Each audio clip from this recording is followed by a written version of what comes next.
মাঝে মাঝে আয়নার সামনে দাঁড়িয়ে নিজের চোখের দিকে তাকালে বড্ড কষ্ট হয়, তাই না? মনে হয় এই মানুষটা তো আমি ছিলাম না। অন্যের ভালো করতে গিয়ে, অন্যের মন জোগাতে গিয়ে আজ আমি নিজেই কতটা নিঃস্ব হয়ে গেছি।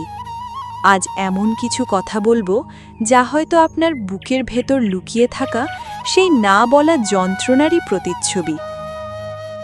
সবচেয়ে বড় ভুলটা আমরা কোথায় করি জানেন? নিজের জীবনের সবটুকু আনন্দ অন্যের হাসি মুখের কাছে বন্ধক রেখে দিই। যাকে আপনি আপনার সবটুকু দিয়ে আগলে রাখবেন, দেখবেন একটা সময় পর সেই আপনাকে সবচেয়ে বেশি বোঝাবে, তুমি তো আমার জন্য জীবনে কিছুই করনি। মাঝে মাঝে কাউকে ছেড়ে আসা মানেই সম্পর্ক শেষ করা নয়। কখনো কখনো নিজেকে বাঁচানোর জন্য, নিজের আত্মসম্মান টিকিয়ে রাখার জন্য দূরে সরে আসাটা খুব বেশি প্রয়োজন। যে মানুষটা আপনার হাজারটা ভালো কাজের কথা ভুলে গিয়ে শুধুমাত্র একটা ভুলের জন্য আপনাকে কাঠগড়ায় দাঁড় করায়, তার কাছে আর যাই হোক ভালোবাসা আশা করা যায় না। আমরা বড্ড বোকা। একটা মরা গাছে রোজ জল ঢেলে অপেক্ষা করি কবে ফুল ফুটবে, কিন্তু ভুলে যাই যে সম্পর্ক ভেতর থেকে পুরোপুরি মরে গেছে সেখানে হাজার চোখের জল দিয়েও আর প্রাণ ফেরানো যায় না। নিজেকে এতটা সস্তা করে ফেলবেন না।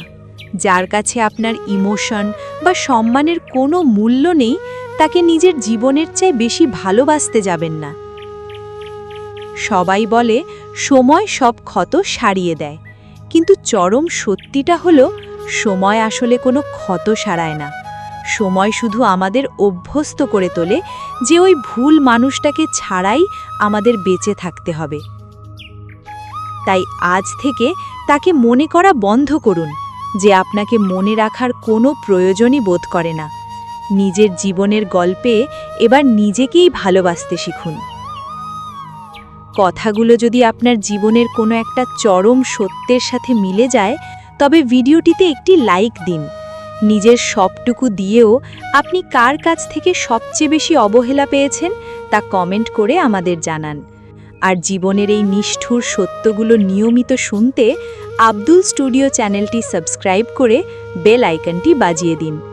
ভালো থাকবেন, নিজের অনেক বেশি খেয়াল রাখবেন। ধন্যবাদ।